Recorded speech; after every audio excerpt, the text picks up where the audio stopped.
Good evening. Dr. Tamika Hall here. Listen, welcome to another installment of Meet the Authors. Listen, I'm really excited, y'all. I know that, okay, first of all, because I'm not afraid to look silly anymore, my little jukebox fell as soon as I said hello. So let me non gracefully pick it up real quick. Welcome, you guys, on this Monday evening. It's so good to see you. I'm already seeing you pile into the chat. You're giving me the glads. I'm excited. Miss Danae saying we're here. I see Tina. I love y'all. Thank you so much. Please do me a favor. Share this out. Onto your stream. We are live here on Facebook. We're live on YouTube. We're live on Amazon Live. And y'all, listen, I'm so excited because I don't know what you just did, but you just like took control of my dashboard and you're here. Yeah, well, I'm so glad you're so beautiful. I'm so glad that you weren't coming on here looking crazy or like digging in places that you shouldn't. And you're muted, boo. I knew we were gonna act up when we got together. Yes, so I don't know what you did, but that's okay. I'm so here for it. So okay, I want you to pretend like you're not on here. I want to see what that's going to look like. So pretend like you're not here. 10 like you're not here. So what? Why? Y'all, listen, why? So y'all, I'm so super psyched to be hanging out with my cousin. She's my cousin in the Lord. But quite frankly, you really can't tell me that we're not truly related by blood. Like you really can't tell me that. Like we are truly family. You know, we were blessed. We married some men's who have the same name, and we connected in like 2008. And we have just been connected ever since. And y'all, she graced the cover of Anointed Author Magazine. And I was so upset because I realized today I didn't have teal. So I was like, I got to do teal-ish, even though I have a whole bunch of colors on. But I was like, we'll be teal-ish today because I knew you were going to be tealed out. I knew it was going to be teal and purple for you. So without any further ado, I just want to welcome everybody to, I'm going to introduce to some and present to others. Y'all know I got to be churchy. My cousin, LaQuisha Hall. LaQuisha, how you doing, boo? I am feeling good. I'm so happy to be in this space with you because every time we come together, there's some laughter involved. Yes, and like I'm excited to get to see you. First of all, like why aren't we FaceTiming more? I don't know why, but like it shouldn't have taken I know this. why. Why is it me? It's you. It's us. We are so mission driven, and Yes. that's the reasons why I appreciate you so much because you are not one of those friends that's like, oh, I'm not talking to you because I hadn't heard from you in a while. Or like I appreciate it every time I hear from you. You are so excited to hear from me. So I love seeing you. Listen, I want to quickly go to the chat really fast because we got some folks that are jumping on in here. They're jumping in here. I want to say hello to Tina is actually going to be hanging out with me in a couple of days, y'all. We're going to be talking about her book. We got Berthina Ogden, according to her post here. We have Miss Danae. Hey, Miss Danae, thank you for being with us. Y'all, let me know. Drop it in the chat that you're here. We have Mercy Pender hanging out with us on tonight. Mercy, oh mercy me. I haven't done that in a while, Mercy. I haven't done it in a while. I had to do it tonight. Thank you. Everybody need to know I can sing just a medium, just a little bit. I'm just kidding. Burnett hanging out with us all the way from Georgia, all the way from the GA. Those are the initials, right, Teacher Hall? yeah, yes, ma'am. Right. I ain't gonna go out like that. Right. So we got Burnett in the house hanging out with us. We have Prophet Elisa that is hanging out with us. Welcome. We are so excited to see you all here. We have Miss Talia Saunders that's here. She's teal. I try to be teal-ish, Talia. I got a little bit of it, but I'm holding up the magazine, so it makes up for the fact that I don't have this beautiful teal. Look, we got Phyllis hanging out with us tonight. Phyllis, hi. Hey, Phyllis. Oh, yes. These are my friends. So incredible. Yes, so incredible. So excited that you're here. Miss Danae saying that there's no sound. Everybody else, I'm assuming y'all hear sound, right? I think so. Miss Danae, if you don't hear anything, pop out and then jump back in and maybe that's the case, or like turn up the volume. LaQuisha, I cannot tell you how many times I've literally hung up on people. You might have been one of them because I thought that something was going on with their phone, only to realize that I didn't realize I was holding the side of my phone and I turned the volume down. And Yes, I'm I've like, done that. and then I have an attitude. I'm like, hello. Like, like Tamika, how you gonna have a whole attitude? Like, it is you. And so then I'll then you This jump. is going to be an interesting night. Yes, and then you like jump back on. You're like, I don't know what that was about. Was that you? Was it you? Was it me? No. Oh my gosh, I've done it. Don't feel bad. Child, look, we got Mama Carolyn Battle in the house. Hi, hello. Did you see that her grandson Yes. allowed me to publish his book? Like, so amazing. So he's actually Congratulations. little Robbie. Oh my gosh. He's going to actually be with me next Wednesday. We thought it was going to be this Wednesday, but it's going to be next Wednesday. We're going to be talking all about his book. So y'all, I have an 8-year-old author. It's amazing. I think the youngest author that I've published through Tamika Inc. was 4. But of course that was with his mom. Yeah. His mother took his stuff and she brought it to him. But as far as this year, Robbie's the youngest one that I've had. I just published she's 9, a 9-year-old last month. So Robbie so far this year is my youngest one. Let's see who else is on here. Y'all, this is like Christmas. I know. Nails.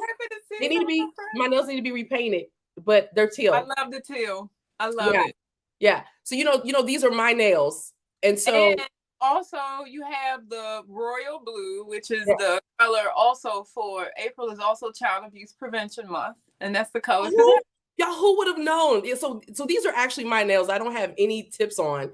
And so they've been growing like crazy. Tina, you guys see her as Berthina Ogden, but she's Tina Green to me. Tina actually works, she has this product called Life Vantage. And so I've been like taking these like collagen shots. And so like my skin is amazing. Hello. It is. Hello. Stop, keep going, cousin. And my hair and my nails are growing like crazy. So it's like, whereas before I could like extend it and like, go every maybe 4 to 5 weeks. Now I have to go every 2 to 3 weeks. And I'm like, y'all are not taking all my money. And my problem is I like my nails long. So okay, we're getting to this interview. It's like it's a family reunion. It's a cousin reunion. And then Miss Nancy is here. Hi, Miss Nancy. So good to see you. Listen, y'all, we are so excited to just be here. LaQuisha, I'm excited. I'm excited. I'm grateful for you, Tamika. You don't know how much of a boost I needed, and you invited me to be a part of the magazine. And in seeing the cover, let me tell you, I was collecting donations to support an organization called Safe Hope in Kansas, right? Yeah. And for like a week, almost like a whole week, I didn't get any donations. And by this time last year, I had raised like $3,000. And at that time, I was like at $550 or something. I was like, oh gosh, what am I doing wrong? And then when that Amazon package hit my door, I opened it and I said, oh shoot, look, girl, do you know who you are? Get on the internet. So now I'm only I think $75 away from my $1,000 goal. You gave me that boost.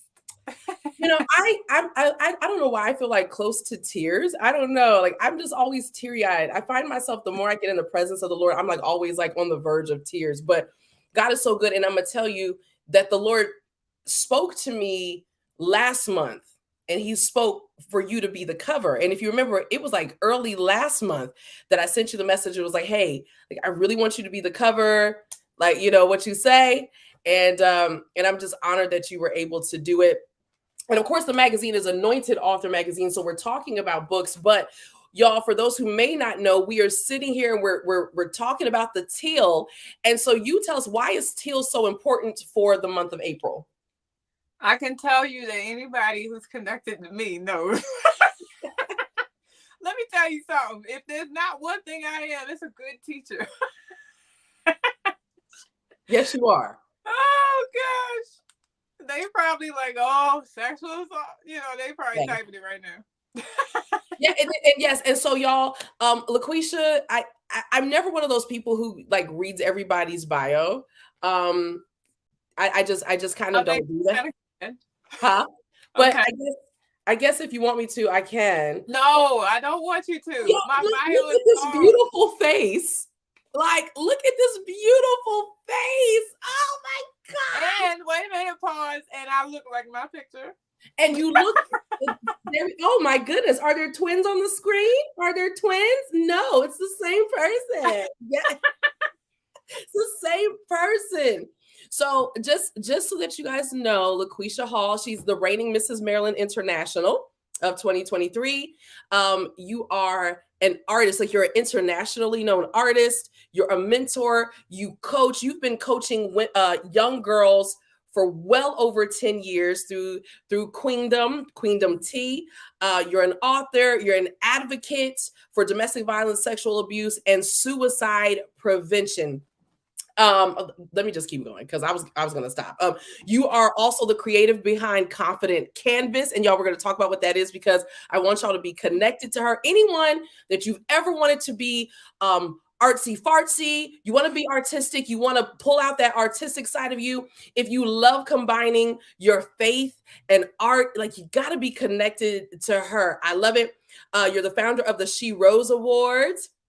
And you're also a 20-year educator, and you were teacher of the year. That was so much fun. Like you could have told me that I didn't win that title. Like, so in 2018, you were the teacher of the year for Baltimore City Public Schools. Like, you know, we met because of pageantry and just completely love each other as family.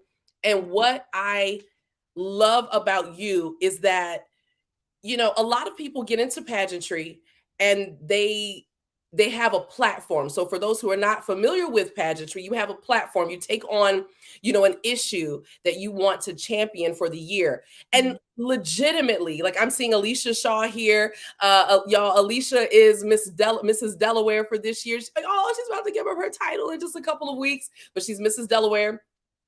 And some people will take on an issue only because they want the main crown. But you, this is what you live.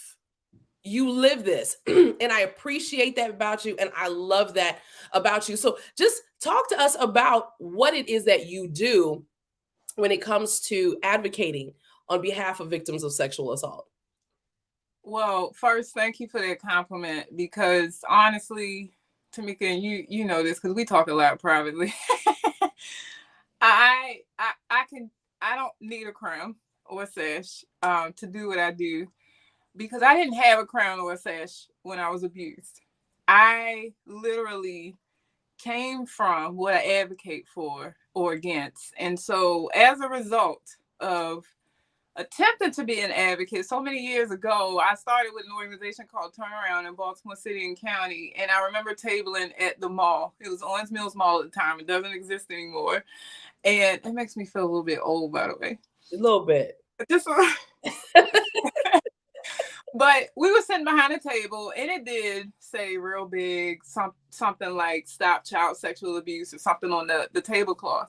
And I literally watched parents.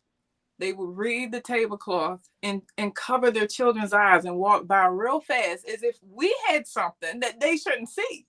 Wow. Listen, being a person who came from not only the trauma, but coming from a place where I had to fight for people to believe me, it took me to a place I was mad. I was fussing right there in the mall. You Of know, course you are. right? You would.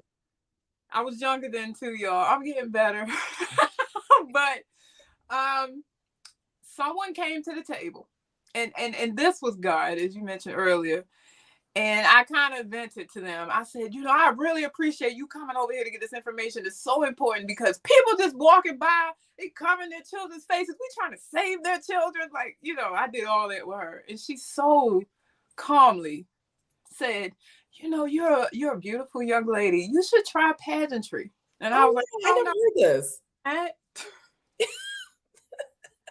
And I was dead serious. Girl, I had a little afro. I had just started. I had a TWA.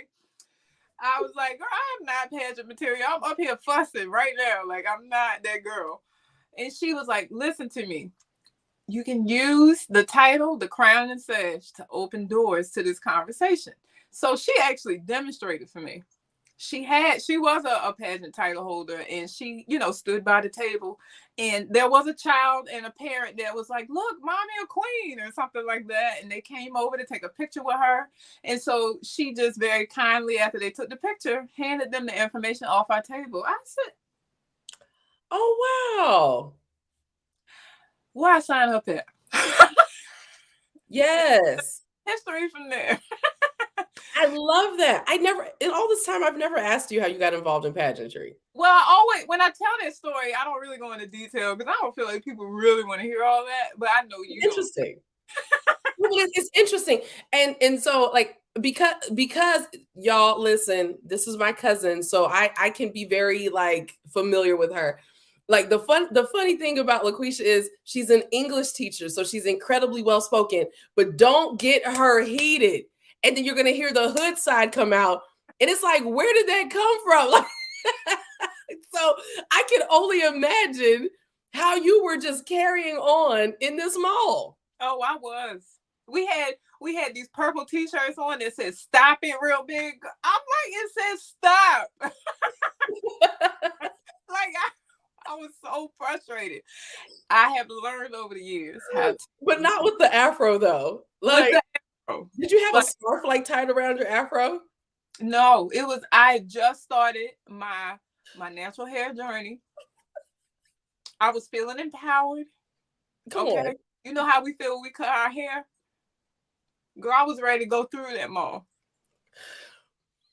But I had to realize that the stance that I was taking and the way that I felt in the moment anti what I was there for. Yeah, this is how we should be for Jesus. Huh? Can I get a witness? This is how we should be for Jesus. LaQuisha said, I had this big word stop written across. So Lawanda says, big smiles running the family. Yes. They do. I think it was Tina that sent me a text about that. She's like, you guys have the same smile. I'm like, oh my God. Yeah, we do. But yeah, but to really just to bring it back, because we're having fun, and every time we come together, we have fun, but we're talking about something that is very serious. I actually, I was molested at the age of 5. And so when we're talking about child sexual abuse, this is, it is a major issue. And I spent many years championing stopping the silence of that. And I was also a victim of teen dating violence. And then, into full-blown domestic violence as an adult. And so us being able to talk about it is necessary. Tina says, when you have to fight to be listened to and then also fight to be believed, your voice will become louder. What's your take on that, LaQuisha? Oh my God. You had to do both as a victim and then as the advocate. So talk to us about that. And I still do, Tamika, to be quite honest with you. So she just summed up everything that I was trying to say in that story. I'm gonna say this, and I hope that my friends that are watching, they understand my heart in what I'm getting ready to say. But sometimes, so I'm at a place in my life where this has been a 20-year journey of advocacy, right? And I'm starting to feel like people may be tired of hearing it, because what has seemed to have happened is the support that I had is dwindling a bit. Like, when I started, everybody was like, what can I do to support? And then the following year, I had a little bit less, but still had a lot of people. What can I do to support? And over time, it's like the people who were going hard for me, I don't even see them anymore. And so I have to refocus myself, because it almost makes me feel like Lil Kwee again, trying to be heard. Right. People don't listen to the advocacy that I have now. I feel like that little girl inside of me is like, no, listen, I'm telling the truth. I need you to hear me. It's almost, and not that it's intentional, but it's almost re-victimizing. Right. And I be frustrated even at a different level, because I'm like, always brainstorming, even as an adult, still all these years later, because my abuse started at 14. I'm still trying to figure out how to get people to hear me. And I feel like 42 years old now. shouldn't still be fighting that fight. But one of the things that I say to myself to put things in perspective is there's so many fights that have continued for generations, right? And so the work that I'm doing is not in vain. I know that regardless of who responds, that whoever's supposed to hear what's being said, they are listening, and they might not say it openly. But Tamika, I lie to you not. Every year in April and October, while I talk about this all year, because of how much I talk about it in April and October, people always inbox me their stories. Wow. And the fact that they feel comfortable doing that just gives me that push. So I might get 2 likes on my Reveal Your Teal post, but I might have 20 people in my inbox trying to be heard just like me. I really believe, LaQuisha, that the Lord is shifting your audience, right? Mm-hmm. And I'm not even trying to, I try not to tap into this, but I do. I believe that the audience is shifting because where you've been casting your net in a certain pool, the Lord is literally just shifting you to a different set of people that Mm-hmm. need to hear it. Because when you keep casting it to people who know and they've heard it, then you're not going to feel that same response. And so he's shifting you. So don't be surprised. I mean, I love the fact that you've been able to take what you do and you've been able to incorporate art. But before we even get there, talk to us about Queendom Tea, Mm-hmm. because you've taken this fight and you have found other ways of reaching young people. And one of those is with Queendom Tea. So talk to us about that. Yes. So I started that in 2008, but it really started before then. As an English teacher, as you mentioned, I used to have young ladies that would stay after school claiming they wanted to wash my boards. But what they really wanted was to be able to be heard when they shared stories of hard things that they were experiencing outside my classroom. And so, in staying at the school for a long time, by the way, one of those young ladies I recently reconnected with, and I did my first the 360 dance thing. Oh, did you dance? I mean, I did. Did you post it? I waved my arms and I swung my hip one direction. It looked like in the video I was doing a whole lot more. Hey, go cousin. But that young lady, who is now a teacher, is one of the young ladies that inspired me to start cleaning them. She was one of the ones who stayed at Oh, school to help me clean my room and clean the boards, who wanted to talk about what she was dealing with outside of my classroom. And so I said, well, since these young ladies like talking to me and I seem to have a heart to listen, maybe I should formalize this. And so I officially started it through a summer program that I had to work for called Upward Bound at Coppin State University. There were 10 young ladies in the program. I took them all and I started quoting them that summer. And I am still in touch with the majority of those girls. It might be like 2 that I haven't been able to reach or contact, but I've watched them since 2008 to now grow. But the intention behind Queendom was to give them a safe space to talk about the heavy and the hard things. Because Tamika, that was one thing I did not have. I was one of the kids.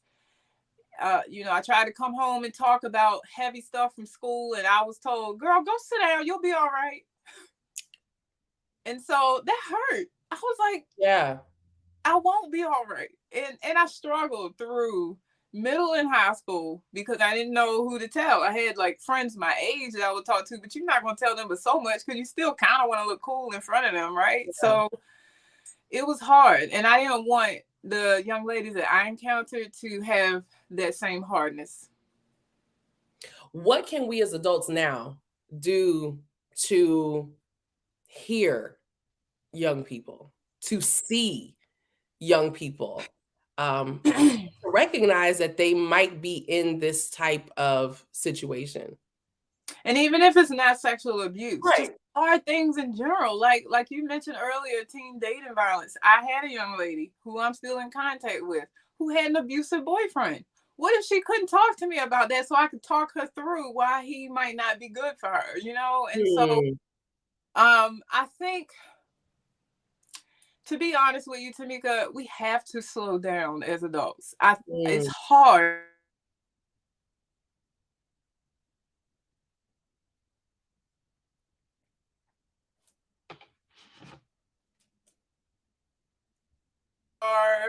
prone to not hearing our young ladies because we're in go mode all the time. All the time. And so we have to find a space. Even if you have, I hate to say this, but even if you have to schedule children in your planner or in your phone, take the time to put for an hour, I'm talking to Joey, and put that in your phone so that you're intentional about that. So Joey feels important, seen, special, that you recognize him.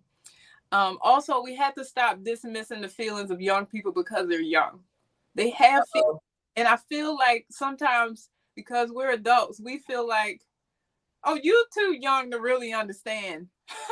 No, they understand. And they're living through sometimes just as hard of things as adults are. And if we turn our backs on them, they're going to turn to people who may not steer them in the right direction. You know what we get mad at, Tamika? The effects and not the cause. We're mad that they're acting out in school. We're mad that they're on the street. We're mad that they are talking back to their grandparents or whatever. But we're not sitting them down and saying, what's wrong? What's the cause of the behavior that I'm seeing? And without having those conversations, we're going to continue to see the behaviors of them lashing out to be heard, to be seen. And I think that's what made me, honestly, it's a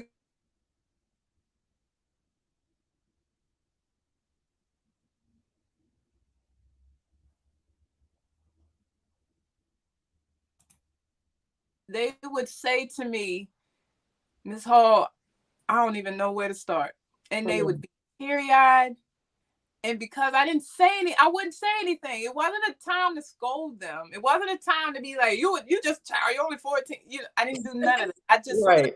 We're quick to do that. Quick. Because yes, we've been there, done that, as we've heard adults say. But now they're there. How are we going to guide them out of it safely?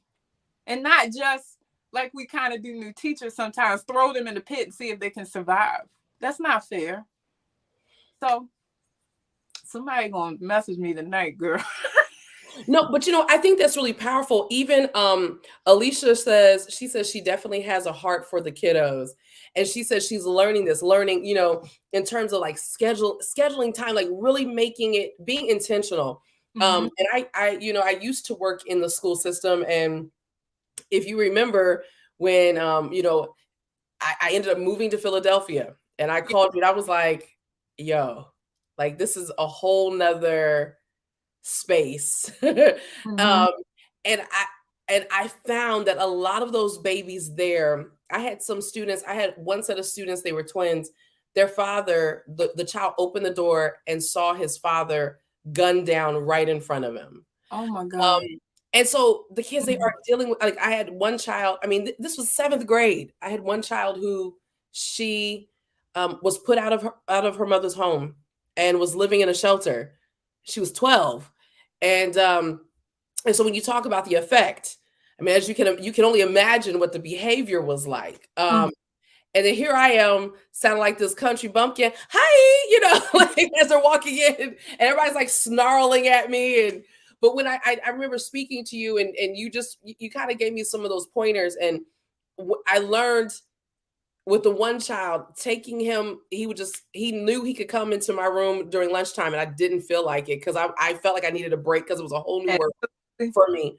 But he would just come in there and he wouldn't even talk to me. He would just come and sit, chill. And I was fine with that. I was eating, I was chilling. And then sometimes he would just like, hey, Ms. Hall? And I'm like, what? But I love that. But that is a very important, I wouldn't say tactic, but listening skill is to just sit there and listen. Some of us are too overbearing, Tamika. We're too overbearing. I'm overbearing. And it's hard. I know it can be hard because your intentions are, I want to keep my child on a straight and narrow path. But you also have to give them room for failure and teach them that through failure, you can still be a success, right? But if you're so sold out on your child not failing, and they know that, when they're going to experience that failure? When they get out of your house, right? They're going to go, as I've heard, buck wild. because you were so overbearing. They had to walk the straight and narrow path their entire childhood. Now I'm out of here. Now I'm about to do everything I couldn't do. And now they about to do all those failures without your guidance as an adult. And that's a harder reeling in, you know? And so that also happens. And those are also children who don't always feel confident talking to their parents about things because there's an image I got to maintain. Like, I got to be a good kid, a good Christian child, or straight A student, or my parents are going to be disappointed. It goes both ways. You can have the parent that is just totally hands off. I don't have time. I work 3 jobs. Go sit down. And then you can have that parent that's like, what are you doing? What are you watching? What did you text? Let me see it. That's a lot too. That can be me sometimes. Yeah. I mean, you should too. You should monitor. Yeah. I've had to learn to give myself boundaries on that. You know, they're enough. So LaQuisha, you have mothered, I would almost say, thousands of kids at this point in your career who you did not give birth to. What do you say to the woman here who also doesn't have any children, but you're literally giving us parenting advice? Because there's someone here who may know you personally, and they're like, well, she doesn't have any kids. Who is she to try to tell me X, Y, and Z? But you just gave some great parenting advice. What do you say, number one? We'll take it in 2 parts. What do you say to the woman on here who doesn't have any children, but wants to love on children? Is it possible that she can still make an impact on this generation? And then secondly, for the parents who feel like you're not qualified to even give us any parenting advice, what do you say to us? Okay, so I'm not one of the I believe that you can. You're swallowing the hood? I gotta clear my. Did you swallow the hood? So let me tell you what my qualifications are. 20 years of over 100 students per school year, plus summer programming most of those years. Kids coming to me and saying, I cannot talk to my parents about this, so I'm coming to you. Those are my qualifications, okay?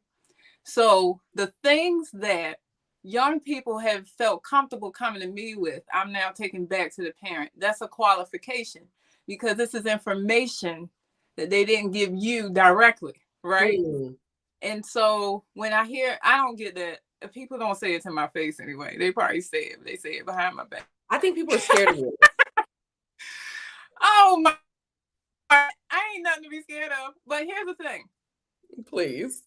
I've had so much engagement with young people. My entire career has been young people during the day, young people in the evening, young people on the weekend. I went on field trips on the weekend. Listen, Wednesday, I will be at my brother. I call him my brother. His name is Kier.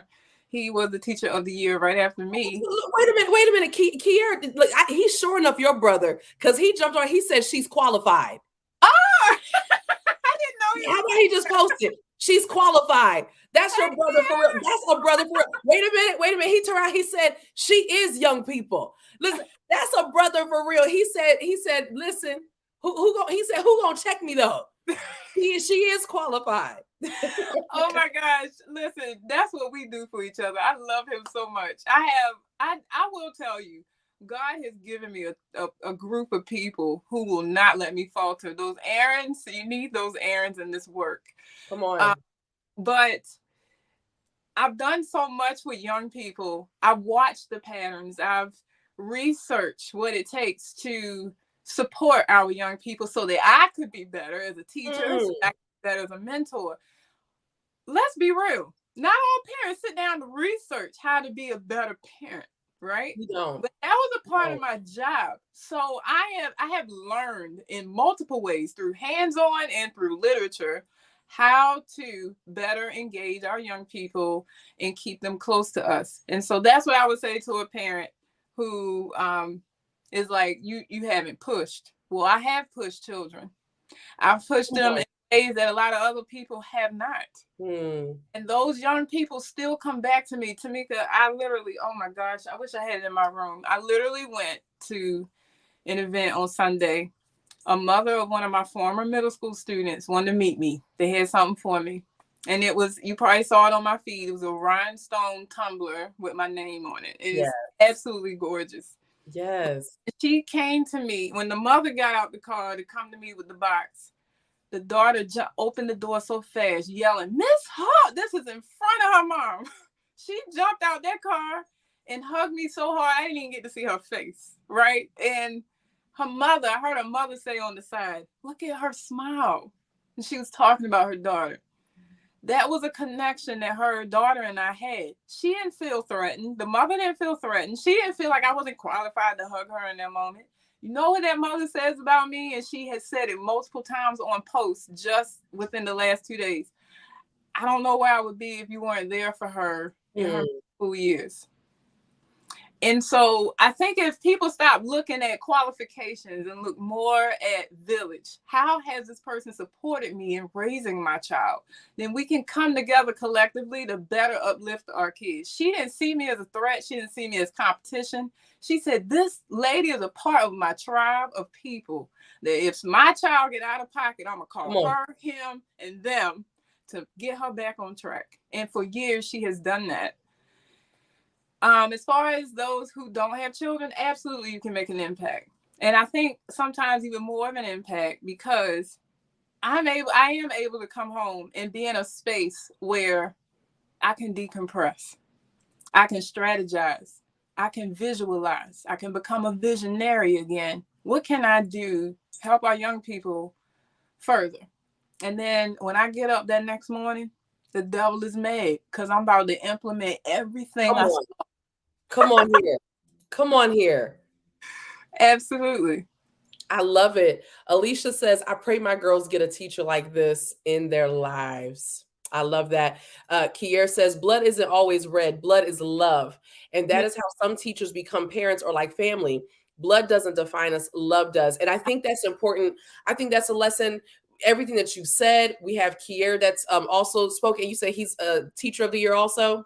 Yes, absolutely. See, listen, I'm the only person who on here that didn't become teacher of the year. You didn't become teacher of the year in name for a school district, ma'am. That's true. But you are a teacher of the year for some child, for a group of kids. You don't even know. Girl, I didn't get an award.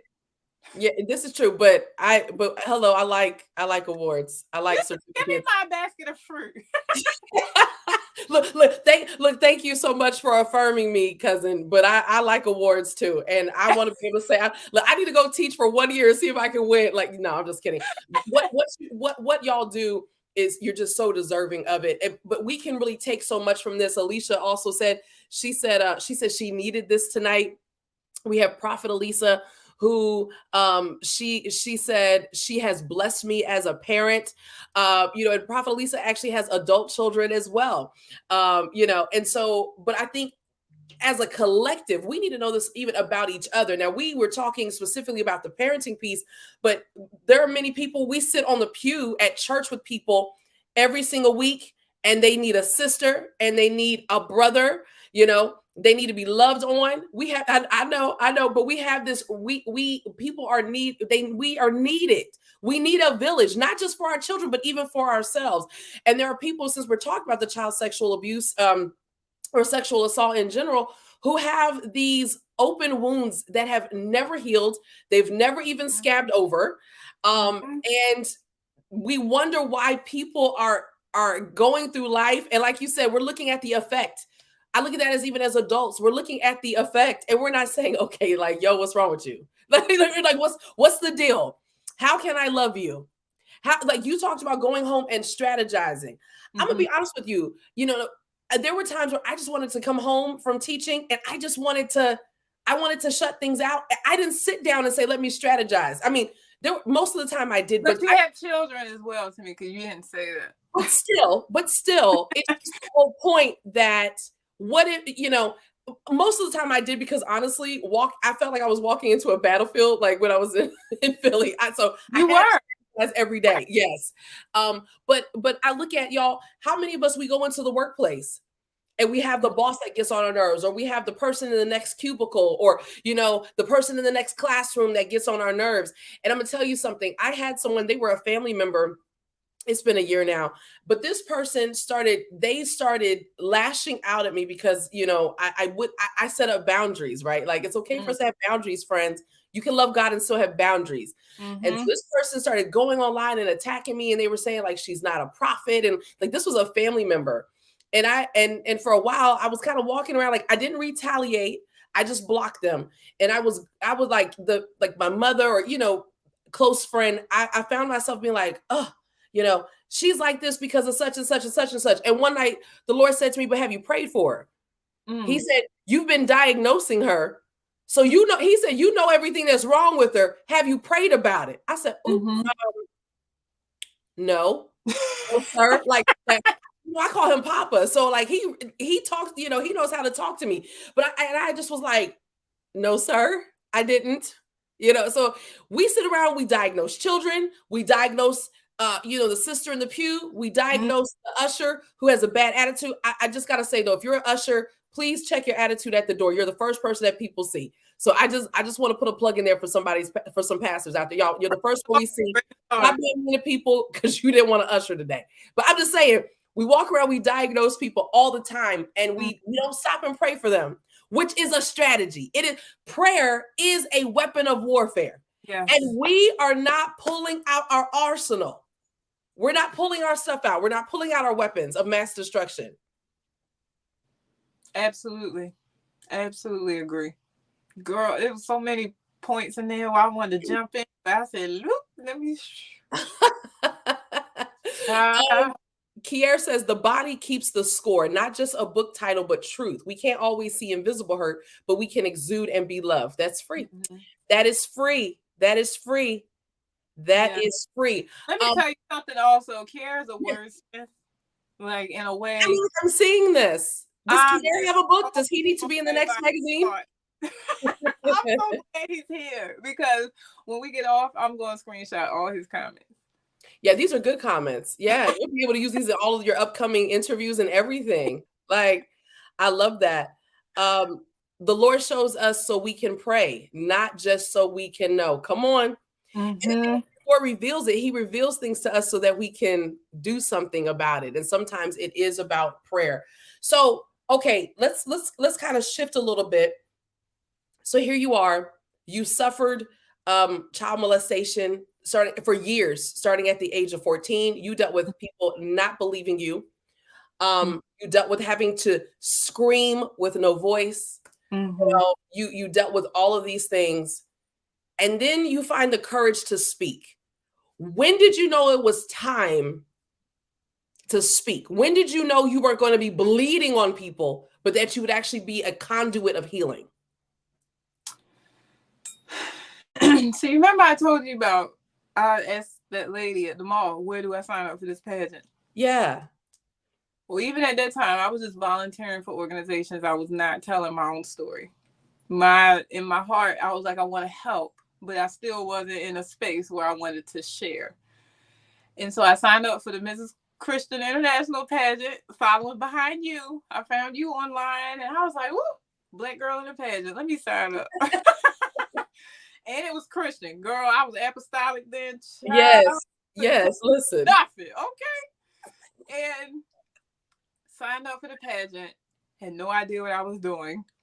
I get on stage. So this was a smaller pageant system. And so the moderator asked all of our interview questions on stage. And the one question he asked me, if in a room full of Christians, okay, at a theater, yes, he said, what is the hardest thing you've had to overcome? Tamika, I had like an hour or two of coaching from Adrian at the time, and I talked to my husband about how I should stand and all that kind of stuff. I was standing there, They told me, just no matter what happens, you keep smiling. So I'm standing on that stage with my hand up on my hip, and I'm smiling, and right through them teeth smiling, I said, I was molested by a pastor, but I overcame it. And I went right back to smiling. But girl, nobody said nothing. Nobody moved. It was silent for like 30 seconds. And I'm still like, Did I say something wrong? Like, yeah. all that went through my head, girl, was, oh, I shouldn't have said that. And I don't know what prompted me to say it. It was just when he asked the question, that's the first thing that came to my mind. And it just flew out my mouth without me thinking about it. And somebody eventually started clapping, and then started clapping. I mean, Tamika, it was so quiet, I thought I heard the lights humming. I said, oh God, I just lost this, but it's okay. This was really nice. um, so I didn't lose. I won my No. Yes. and I'm gonna tell you that turning point for me, because I still wasn't convinced that I should have said that, right? Um, there was a woman in the theater who was in the audience. She was 81 years old. She was in a wheelchair and she was wearing this locket, and it looked like a vintage locket. It was thick, it had photos inside. So she was holding it, and she comes to me and she congratulated me on winning. And she took my hand and she said, baby, let me tell you something. And she started to get teary eyed. She said, I don't care what happens. Don't you ever stop telling your story. And she opens the locket, Tamika, and there's like these pictures that look vintage almost. And it's like an older woman, but vintage, black and white. And there's another young girl on the other side, black and white photo. She said, I never got to tell my mother what happened before she passed. Oh. And it was in that moment, honestly, I said to myself in my head, not to her, I can't live like that. I can't be her. I don't want to be old regretting that I never said anything. And her mother had passed. So she further had the regret of not having a chance, even at that time, to say anything. So I felt like in the moment that she was watching me say that on stage at 25 years old, or however old I was, it was probably a while. Yeah, we were in our 20s. Yeah, like I started very early, and I feel like she probably was watching me like, I wish I would have done that. And I have carried that story since 2008 with me. I don't know where that lady is today. I don't even know her. I don't know who she was at the pageant for. But I'm so glad that she came to me with that congratulatory remark, because that was really what changed my path. Because up to that moment, even after winning, I was like, I am never saying that again. I'm not telling nobody else. I ain't talking about this no more, because of how y'all were looking at me. Y'all got quiet. That lady affirmed, no, you want to keep talking. And when I tell you I went out with a vengeance after that, Tamika, I was like, if you sitting outside, I'm about to say my story out loud. You gonna listen, you gonna hear me today. And honestly, that's where I started my healing journey as well. I wasn't fully healed when I was volunteering, when I entered that pageant. I was just looking for ways to be a better volunteer. Remember, I wanted the win so I could say stop, like I was doing at the mall. Yes. But after that, it became more personal. I love that. I almost feel like when you shared your story, you were sharing hers. I feel like that too. Yeah. And you know what? I often say, when people say, why do you still do what you do? I always say, because I'm tired of hearing my story being told back to me by countless young people. So when you said that, where she heard herself through me, now I'm hearing young people. I'm hearing me through other young people. And it's annoying, because I'm like, how much longer do we have to go through this life where parents are being warned, teachers are being warned, the community has been warned, society got organizations that are we got awareness months, we got all this stuff. Y'all still need more? What, when you started sharing your story, I mean, and of course, because I know this is so fun hearing about your pageant journey, because I never heard about all these things. But what type of reaction did you receive when you started sharing your story? Mm, child, that's another lie. Praise the Lord. No, no, I will tell you, my family was not happy. Because again, I had not reconciled with all parties of my family yet.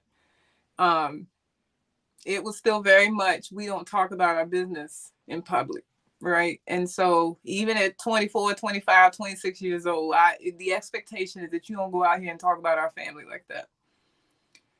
I think over time, to me, like it got to the point where when I was challenged by anyone in my family, as I got older, I was like, do you think I would still be saying this at 28, at 30, at 35, at 38? Like, why would I still be telling this story if it wasn't Mhm. true? At what point are y'all going to say this must have happened to her? Because you're not going to spend your life first of all, telling a story like this. Nobody wants to be No. abused. Nobody wants to confess that. I want to tell you a story about how great I am. Hello. Not Yes. harmed. And then I also wouldn't tell the story that long. I know people lie and they will carry a lie for a long time, but eventually that lie gets found out, right? Mhm. The lie that needed to get found out was his lie, not mine. Come on. Come on. Come on. So you have no regrets of taking Nope, your power back. not one. Even I'll be honest with you, I missed some years with some family members. Like I literally just went cold turkey, not talking to certain people who basically were upset. And I was okay with it because in my head, Tamika, I was on a mission that did not include them. Hmm. You know, when I think about, I know that this applies to like marriage, but when I read the scripture about leaving your mother and father and cleaving, I was cleaving to God because He was the only one who was going to be able to heal me in those spaces and places that everybody else acted like they didn't see. So I'm leaving the family behind and cleaving to God until I get healed or get restored in the way that I need to. And then I'll return to y'all when those gaps are filled. And so that's essentially what happened. I have a better relationship with some of the people who may have been upset in the past. My first whole autobiography, Unholy Communion, caused a whole like fire through my family. Oh my goodness. But again, no regrets. No regrets. No regrets. Listen, I thought you were going to talk a little bit longer so I could pull up the book so everybody could see. Ah, well, I can tell you all that I've written more since then. So Yes. as of now, I'm having a book signing on Saturday for Stop the Silence, Thriving After Child Sexual Abuse. I'm a co-author in that book. I know you were probably going to mention that, but you know, that's my 17th publication. And so I started with your help, you know, publishing the young people in my classroom. And then over the years, people asked me to co-author, or I had the opportunity to write on my own, and published my story in different ways and forms over the years. It became easier over time, to be honest. I think initially I was like, oh gosh, I don't want anybody to read this because they're going to figure out who they are, even with the name changes, right? And they did. My family was like, I know who I am in that book. I mean, because listen, because I ain't tell no lies. You know who you are because I told the truth. Yes. But it became easier to tell my story. And now, Tamika, honestly, I can tell it metaphorically as well. So I don't have to include people in order to convey the point. Yeah, I am gonna just share this though. Since you did mention it, uh, unholy communion. oh, okay. I was like, what's Tamika doing? No, I'm just sharing that. I'm just sharing that for everyone. If you do want Yes. to grab that, for those that are on Amazon Live, if you actually look down in the carousel, I have, I think, pretty much all of LaQuisha's books there. So you can grab her book without ever even leaving the broadcast. And so you said now you have the book Stop the Silence that is coming out. And I'm excited about that. Do you ever, I've had some people that they have been sharing their story and they find that they feel like people are tired of hearing their story. What do you say to those people to encourage them? No, you keep sharing your story. What's the number? They say there's 8 billion people on the planet or something. Something like that. Yeah. I know I have not reached 8 billion. Huh.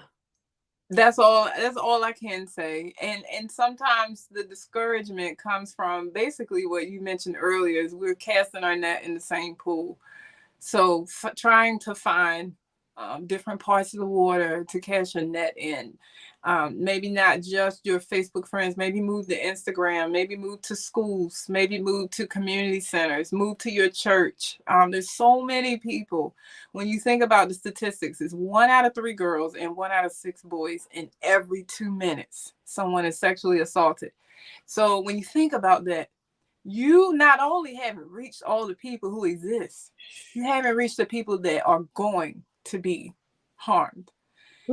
So and we can't stop it, but what we're trying to do is prevent it. What we're trying to do is educate people on how to engage a survivor. You could do this wrong if you come at them wrong, right? You can close them right back up. And so our goal is to keep telling as many people as we possibly can until we reach 8 billion. Until we reach 8 billion. I love that. You better say that. LaWanda said great advice. Before we get out of here, because I listen, remember I told you, I said, I'm only going to keep you on here for 20 minutes.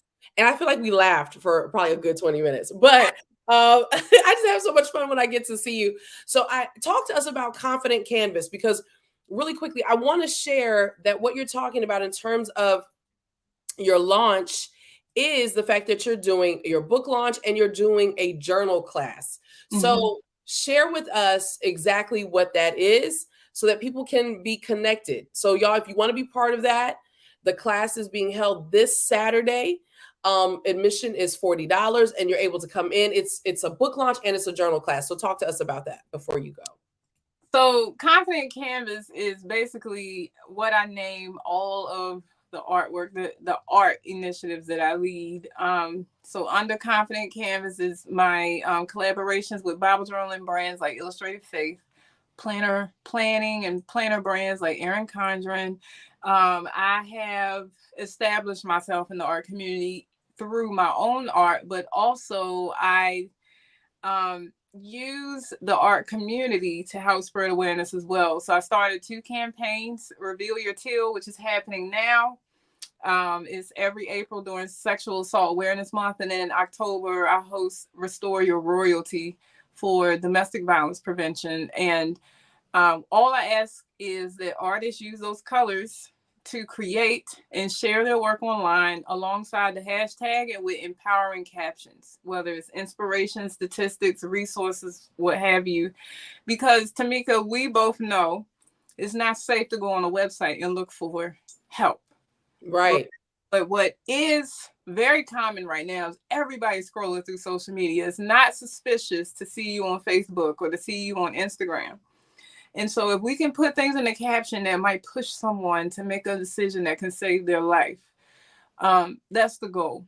And a lot of people have spoken out through these campaigns, and we've raised a lot of money over the years to support organizations that are doing this work on the ground. And so I've used Confident Canvas as a vehicle to not only share what I use to continue my healing journey, but to help others start their own. And it's named Confident Canvas because I believe I'm a canvas for God and I'm confident in who He has created me to be. I love it. I love your room. Every time I see you inside of your room, I love your room.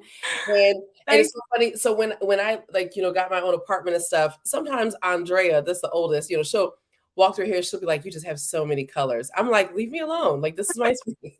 But I love your room.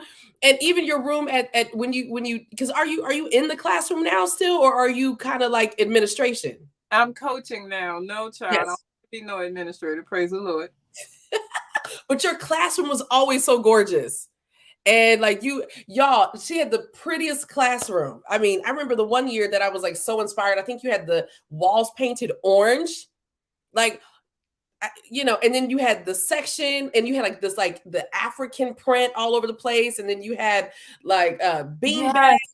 And that was an older classroom. You're not even talking about the one that went viral.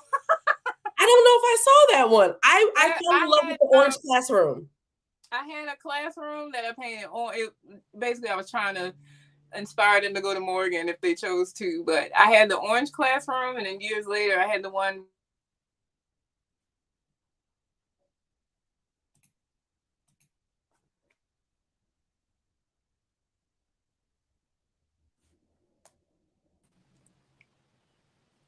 Okay, look, you bounced off for a minute. Is somebody Oh, like blowing you up right now?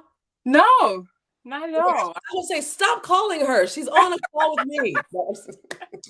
She's on a call with me. So I missed what you said. Oh, But okay. I was just saying I've had multiple classrooms that I've painted, and the orange one, I was trying to inspire my students because I went to Morgan to go to college. I'm not doing that no more though because I'm not pushing college. I'm still paying Morgan. I'm 42. I started at 22. I'm not going down that road. If y'all listening and you got the rest of my tuition money, send it, okay? okay, But okay. but then in the last school that I worked at, I had a classroom that went viral. I had it painted as well. I had the black and white striped walls. I had a purple accent wall in the corners and areas of the room where kids could go and read privately and so on and You're so the forth. I had a coolest teacher. classroom library of over 400 books. The coolest teacher ever. Listen. Yeah. You deserve to be teacher of the decade. Like you are the coolest teacher ever. The coolest teacher. And I remember though, I was inspired by your classroom.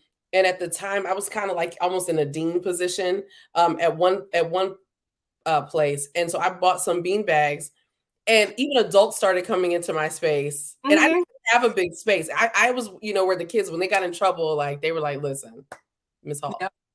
And so I had the little beanbag. And so then it got to the place where kids were like, we just want to go to Miss Hall's office. And Yeah. so then they had to be like, you cannot let them come. Don't let them come to the office. I'm like, no, they're chilling out. Let them come and sit there. And then I'll send their next back to class in 15 minutes. So Yeah. yeah, I was definitely inspired. Like you're the coolest teacher ever. So tell everybody, how can they connect with you so that I can go ahead and let you go? Because I know Martis is probably like, in her mouth. Well, you can connect with me here if you're on Facebook. I also am on Instagram under my name in all of the initiatives that were mentioned, but more prevalent on LaQuisha Hall and Confident Canvas online. I also started an Instagram account called Reveal Your Teal. Restore Your Royalty is coming. I wanted to formalize that a bit because people sometimes infiltrate my hashtag with other stuff. And so I'm just like, no, You y'all. had people stealing your stuff forever. Somebody's always stealing something. But you know what? It's not. This is what I think. If you came over here and you saw it, I hope it blessed you.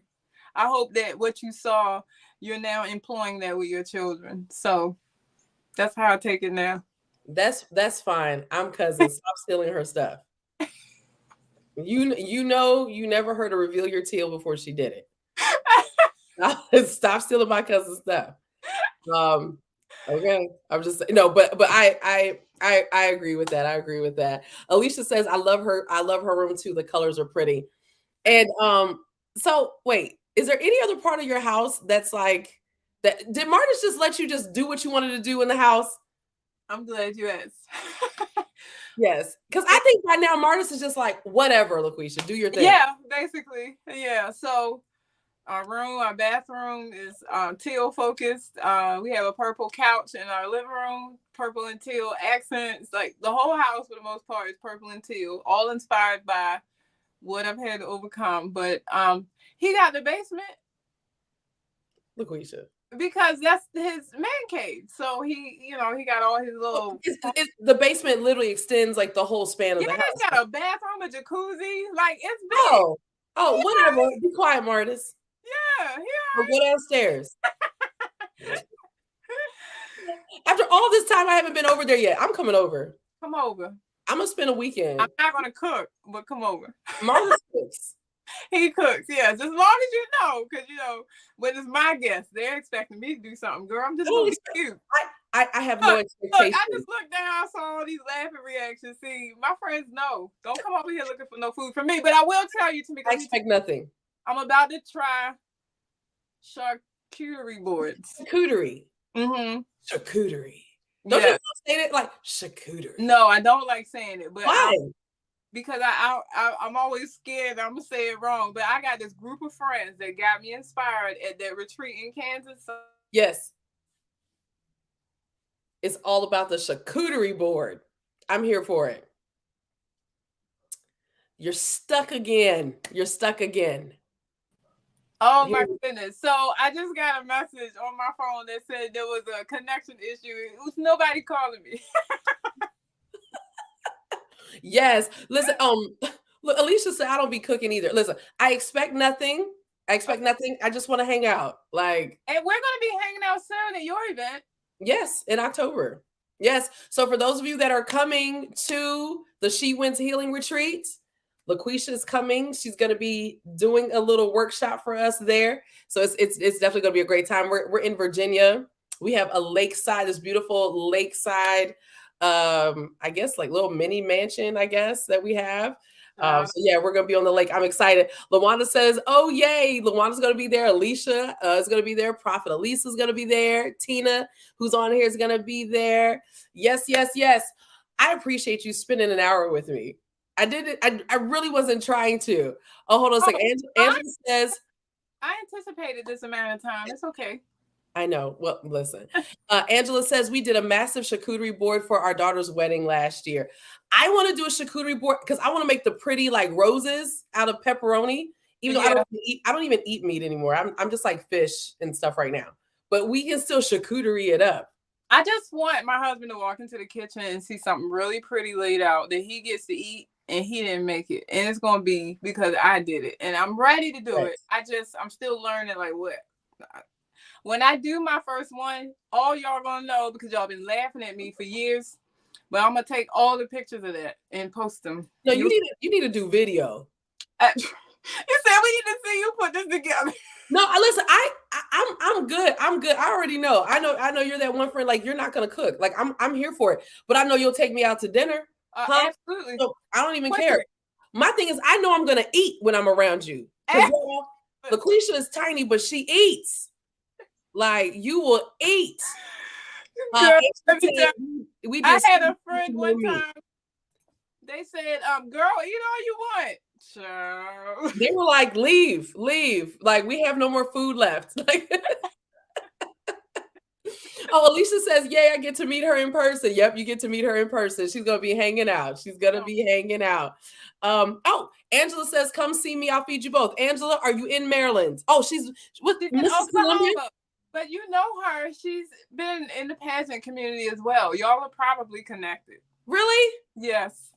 Well, listen, I'm setting this up because I need a break. So I can do a staycation at the other Hall house. Yeah. We can go to Angela's house and she can cook for us. Listen, we're going to set something up. I've told Please, like soon. Yes. So soon. So anyway, listen, y'all, I love, Tina saying a time-lapse video. So she wants to see you put it together. I didn't think about that. I can do that. It's content. Yeah. Yes, content. I so appreciate you just being here. Thank you for all of the nuggets that you just dropped. We could probably be on here for a whole nother hour because there were, I actually had some questions kind of jotted down and I didn't even tap into any of them. And like I told you, I was like, we're just going to flow. We're going to chill out. Angela said we need to have a giant slumber party. I'm so here for this. I'm here for the slumber party. And also, just a side note, Angela shared her story of survival and victory. Amen. Yesterday. So if you're interested she also is a domestic violence and sexual abuse survivor, and she shared her story, and that is also her platform in pageantry, which we don't. We don't, not anymore. I remember when it was almost like the buzz thing that everybody wanted to do domestic violence. And I'm like, no, I don't remember. I do. When I was doing pageants, like all of a sudden everybody wanted to do that. I'm like, you started before me, Tamika. I started, when did I start? I started in college. Yeah. And what year was that? It was before 2008 because you had already won the pageant that I saw. Yeah. Oh man, I am so old. Yeah, 1999. Oh, I was graduating from high school, sweetie. Yeah. Yeah, I did. In 1998, I competed for Miss Northern Chesapeake, and I won. And then, so in 1999, I went to Miss Maryland, and I was top 10. I won swimsuit. Hello, okay. Um, hello. I don't think I could win the competition now, but I enjoy my curves, but we couldn't win now. Look, I have people now that are like, you need to jump back in pageantry, sweetie. I like to eat. I like bread. I'm not dropping pounds at this point. Not to do a pageant. I'm just gonna. I like where I'm at right now. I remember at Galaxy. I'm gonna tell this story real quick. There was a pajama night or something during that week leading up to the big pageant, and I remember the director. She came out and she said, "Okay, ladies, I know y'all are not gonna try to eat real heavy during pageant week, so I ordered salads for everyone." Girl, it was like I wasn't even thinking. I looked up from whatever I was looking at. I said salads. See, they didn't like me at Galaxy either.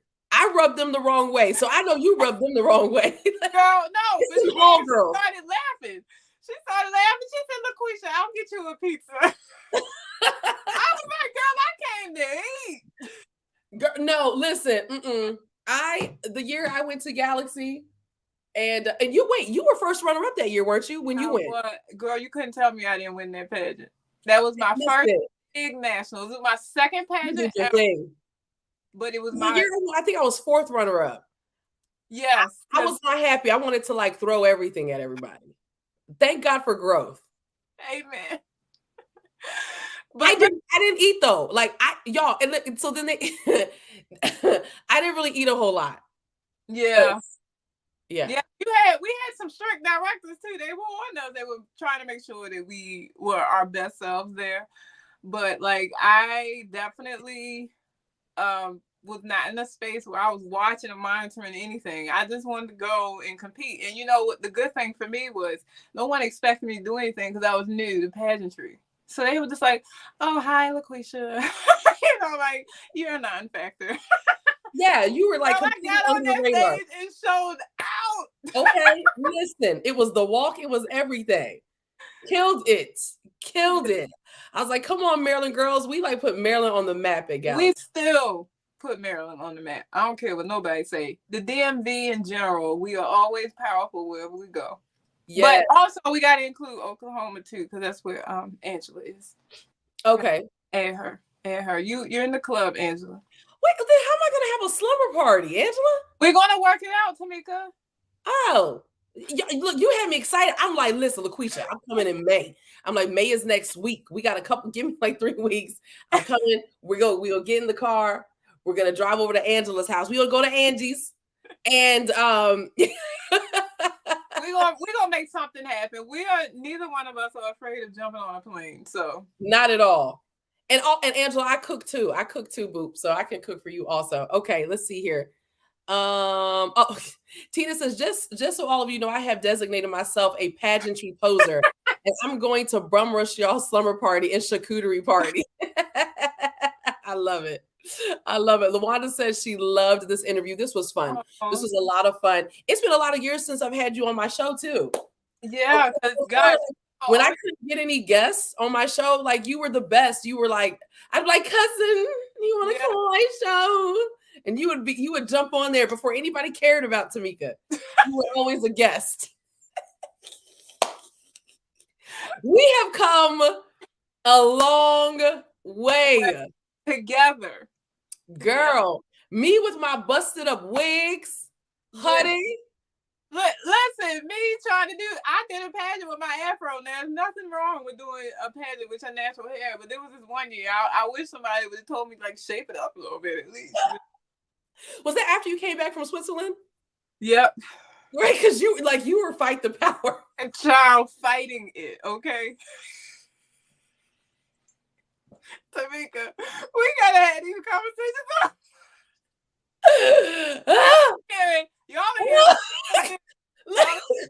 Y'all, LaQuisha, she went to Switzerland. Don't tell the story. Oh, but okay. So when she came back, she was so natural. I was like, Oh my God. I was like, you have like no perm at all. I was, No I was hair like, either. Well, I had a really? little bit because it had grown out while I was in Switzerland. They don't have perms in Switzerland, y'all. Yeah.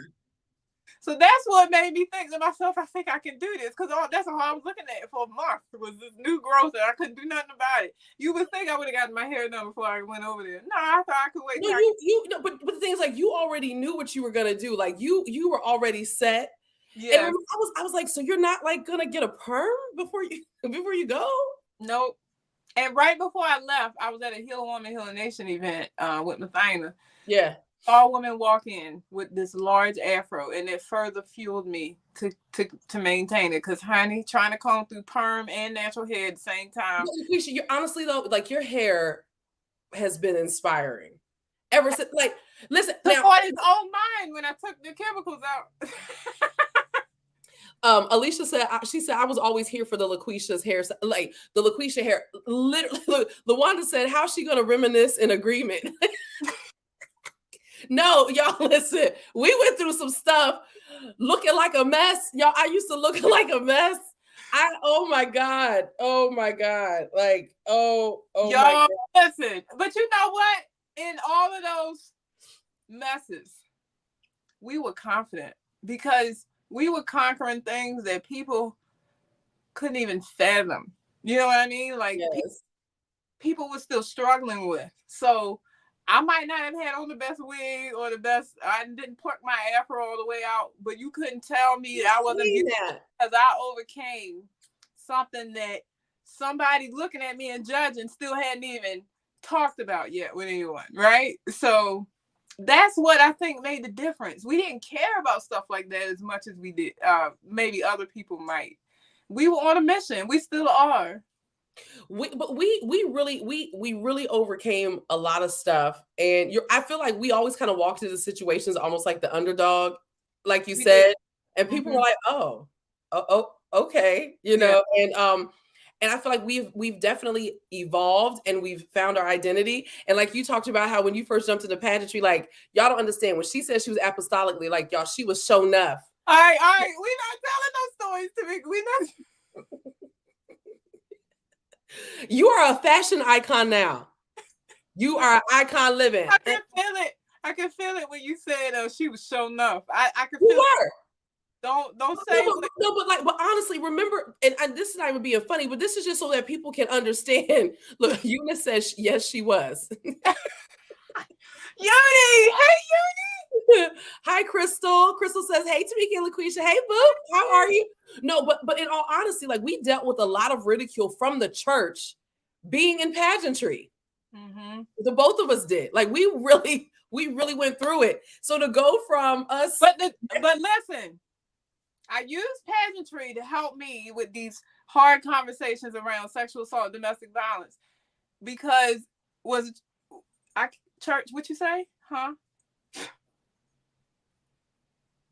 Yep. And I'm still girl all the way up to you, and I was still begging pastors, leaders, can you please talk about this over the pulpit? I know the story of Moses. I know the story of Joseph. I need to know how we go from Old Testament to how do I get through this old scar? How do I get past this old scar? Help me with that part. And I wanted to see that happen in church because everybody came collectively together every week. That's a great place to start. And that was a safe haven for people for so long in the community. If you think about the past and our history, church is where people went for an escape. That's where they went to learn because they weren't allowed to learn how to read in a lot of places and spaces, right? Yeah. So we went from a place where we're learning and where we're safe to now you just want me to swipe my credit card? No. Girl, a whole nother lie. We're not gonna do that right now. I love the Lord too. Don't anybody watching this, please don't have any doubt. God is my number one, okay? And we know that. Listen, I don't play about people's emotional lives, and I don't like to see their emotions played with. And I love that. And Angela says, she says, LaQuisha has always reminded me of Esther with her message. Yeah, in so many ways. LaWanda said, she says, going down at Pillow Talk at the retreat. She said, keep it on ice. I ain't saying. No, but like you're Say this it early, LaWanda. but you're this fashion icon. You are like you from there. You've graced many stages as a runway model at hair shows and everything else, you know. And so it's been so much fun. I love growing up with you. Oh, thank you, Tamika. So what a kind thing to say. I love you. Yeah. But we do have the same smile. But like, why are we just like, yeah, like, Yeah. We had a whole moment just now. Y'all just got to see that live. yeah. All right, guys, we love you. Remember, you were created to make God famous. He's anointed you to do hard things. And I'm going to sign off of the broadcast now. Y'all have a blessed one. Make sure that you connect with LaQuisha. Go to LaQuishaHall.com. You see it right there below. Go to ConfidentCanvas.com and connect with her. Connect. Prophet Elisa says that this was an awesome interview. Oh, you're still here, Lovey. Alicia's still here. Like y'all rock. You've been hanging out with us for an hour and 20 minutes where we've just been shooting the breeze. What a beautiful thing. Hi, Valerie Sunshine Battle. How are you? How are you?